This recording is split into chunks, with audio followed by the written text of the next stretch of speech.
Merhaba arkadaşlar. Bu videomuzda heading etiketlerinin kullanımından bahsedeceğiz. Kısaca heading etiketleri nedir? Bunları anlatacağız. Bir önceki videomuzda site içi SEO nedir? Bundan bahsetmiştik. Şimdi bugün başlayalım heading etiketlerinden.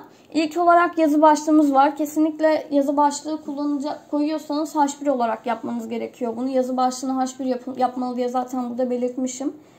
İkinci bir H1 ise kullanmamalısınız. Ana başlıktan bahsediyorum.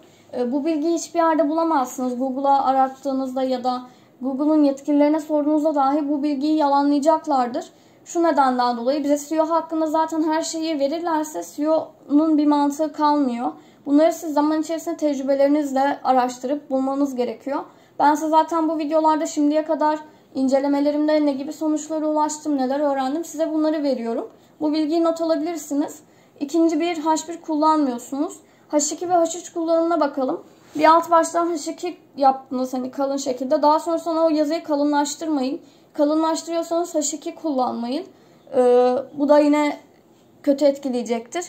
Bir de bir makale yazıyorsanız bold ve italik kullanmaya dikkat edin etiketlerinizde. Meta etiketimiz var. Meta açıklama oluyor. Onu şimdi size göstereceğim zaten.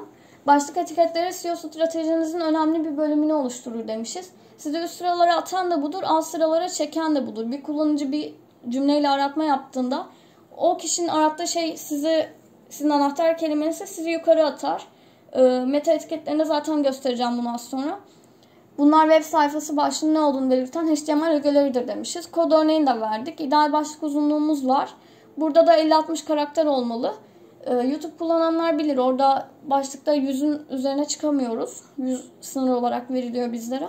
Burada da 50-60 daha fazlasını kullanabilir misiniz? Evet ama nokta nokta şeklinde falan gözükecektir yine. Description kullanımı var.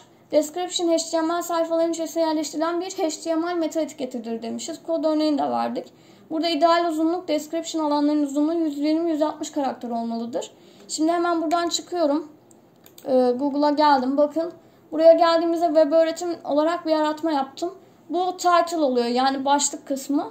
Meta ise şurada görmüş olduğunuz şu web öğretim kısmından şurada nokta nokta kısmı olan burası meta açıklama kısmımız oluyor.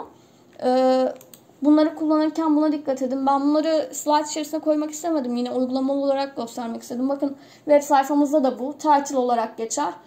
Bu yazı ise bizim meta hatta açıklama. Ben web sitesi hakkında bir açıklama yazmadığım için içeriklerden bir tanesini buraya atmış. Rastgele kafasına göre atılmış. Bakın şöyle. Bu title, bu da meta bilmeniz gereken şey bu derslerde bu. Bir de en başta da dediğimiz gibi başlıklarda H1 kullanın. İkinci bir H1 kullanmayın. H2 kullanırken de H2 kullandıysanız kalın yapmayın. Kalın yapıyorsanız da H2 kullanmayın. Videomuzun özeti bu. İzlediğiniz için teşekkürler. Bir sonraki videolarımızda yine başka şeylerden de bahsedeceğiz. SEO derslerimiz ilerlemeye devam ediyor. Takipte kalın.